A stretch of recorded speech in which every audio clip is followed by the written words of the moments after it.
σας. Μαζευτήκαμε σήμερα εδώ πέρα στην πλατεία του Συντάγματος, έτσι ώστε να πω κάποια πολύ σημαντικά πράγματα, κοινοβουλευτική διαδήλωση του σώματος.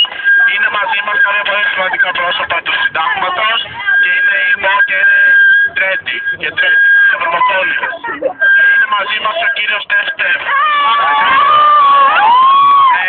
Κύριε Τεφτεφ, τι είναι να μας πείτε?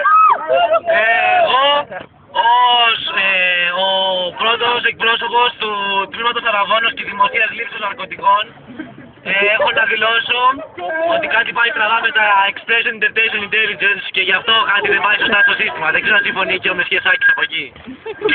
Έχουμε μαζί μας τον κύριο Σάκη. Καλησπέρα καταρχάς. Θα ήθελα να συμπληρώσω κάτι σε αυτό που είπα. Ο Γιάννης και η Μαρία καθώς είναι πάνω στα δέντρα έρχονται μαζί με τον νερό και κατεβαίνουν ξανά. Και επίσης πρέπει να σου πούμε ένα μεγάλο ευχαριστώ στο κοινό μας που ήρθε και μας παρακολούθησε και ένα μεγάλο χειροκρότημα. Για να πάμε ένα χειροκρότημα. Να πω για το κάτι τελευταίο, η κοινοβουλευτική διαδήλωση του Συντάγματος πρέπει να τελειώσει. Μας